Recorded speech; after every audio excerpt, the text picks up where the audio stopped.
This is a part of the show where we focus on the games of Copa America Centenario. I mean, the tournament that started so many days ago is now down to the last two teams. We are down to just two games, the third place finals and the main final itself. But let me introduce to you my partners. They've been with me from the start of this campaign up till now, Cecilia Morogwe and Tayo Salam. Guys, finally, we now know the last two teams. Interestingly, they played their first games in this tournament. And one lost. And they are again going to play the last game of the tournament. Interesting.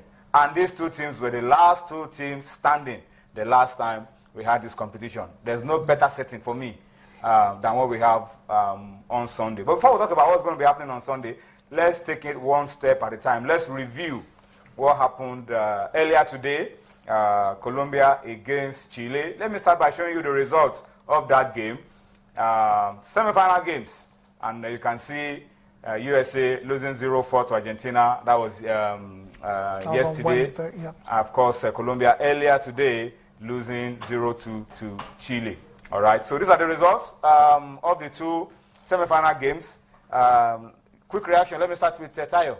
Yeah, well, for Argentina against the USA, I mean, they were the favorites and they did what they were supposed to do by getting that very important win. Although the USA were a bit disappointing in that match, and they didn't get any shots on target at all, and that's why Jürgen Klinsmann is under a bit of pressure right now. Although for me, I think they've done a decent job so far. And, but they should let them just this Chilean team, Tayo. Yeah. This game. Yeah, this particular game, yeah. I mean, against Colombia, I mean, my prediction was Chile, to beat Colombia. So them winning this particular match, not a surprise to me. That's on Charles Aranguiz, scoring the first goal for Chile in this particular game. An assist from who? Juan Cuadrado. Yeah, that was a mistake. Yeah, it was a mistake, a mistimed header, and Aranguiz took advantage of it, and that's how they got quick the first fire goal. goals. Yeah, 2 goals in 10 minutes. And Exactly, and Alexis Sanchez. Yeah, and that's it. Hit that the was post. Also another mistake from their own midfielders too. I think when the Colombians at this point, Colombia must be thinking Mexico. No, they didn't allow that to happen. Because it was 2-0 in the first half against Mexico, and so credit to them for not capitulating, maintaining and not, just falling like a deck of cards like we saw from Mexico. So for me, the better side won. There's no doubt about it, and they'll go on to play the final against Argentina. I think those are the best two sides in this competition so far. Interesting stuff, guys.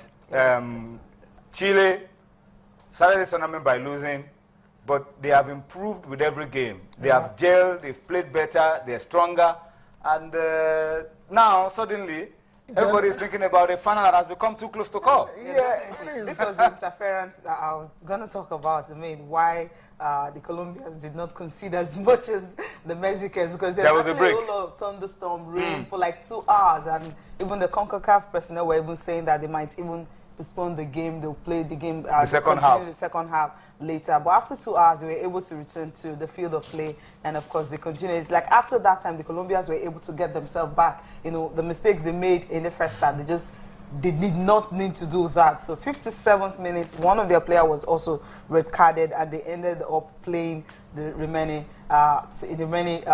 game with 10 men. So it wasn't a good one for them. But I love the fact that they were able to fight till the end. 2 goals they considered. Peckerman, definitely not a happy camper at all. But for me, I thought the Chileans were really impressive in the way they approached this game. Remember, there was no Arturo Vidal who was suspended. Marcelo Diaz as well too, who got an injury, who injured his hamstring. So 2 key players missing from the midfield. But it made the changes it was supposed to make, and it didn't affect the performance at all. And they went on to win convincingly. That's why I'm very impressed with this Chilean side. And against Argentina, it's going to be fireworks. Remember, they met last year, and we know what happened. Chile won that one on penalties. Yeah. 4-1. On penalties. And anyway, we'll talk more about the final game tomorrow. We'll give a more comprehensive preview of the final game tomorrow. But I think we can still spend some time to reflect on the two teams in the final and their journey up to this stage. The Argentines have been very consistent, never moved from the first gear. It looks like if they want to step it up, they can do it. The Chileans also lately have shown that they can also rub shoulders with some of the very best teams around, and that their victory last year was no fluke. But how key will this man be on Sunday? How key will he be? Leading Argentina into another final. This is the game where we really need him to stand up and be counted. Yeah. I mean, there's no doubt about it. Lionel Messi is getting really close now. It was, like you said, it was in the final of the 2014 World Cup, final of the 2015 Copa America. Didn't win.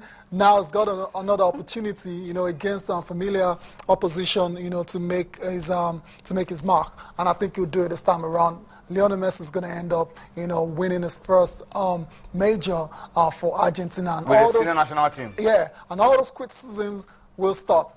Will stop when he finally does it, because he's a great player. He has 5 goals so far in this competition. He's actually the highest assist maker in the history of the Copa America as well, too. He's a great player. There's no doubt about it. And for me, I'm looking forward to seeing what he will do in the final.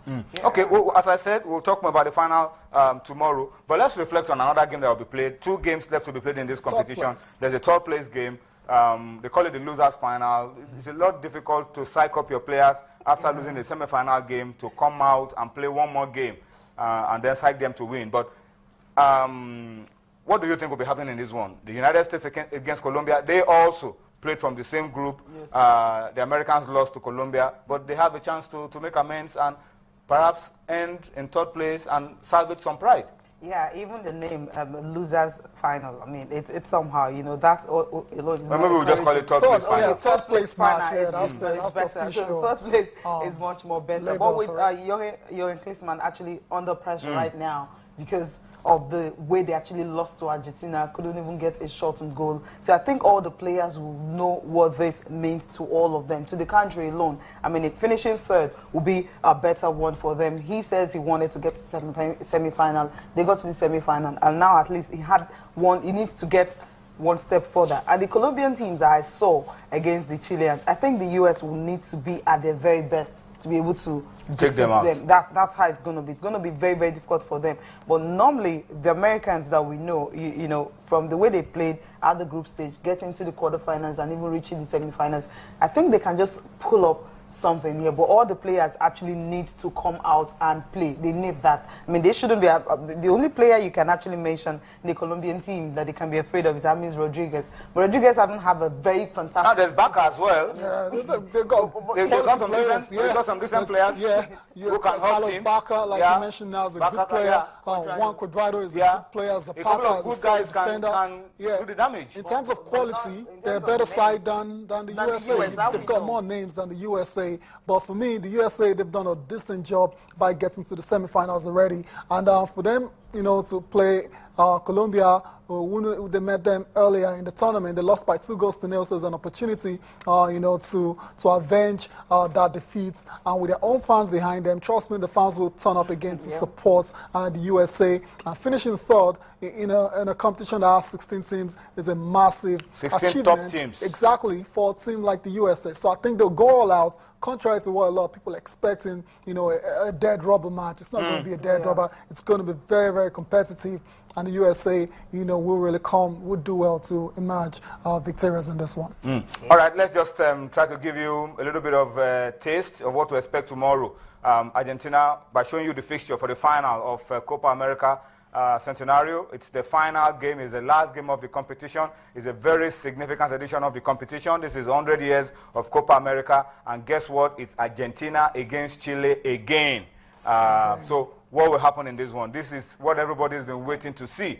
Argentina have been in so many finals of late, coming so close and yet not winning. Can it happen? This time, guys, can something happen for Argentina in this one?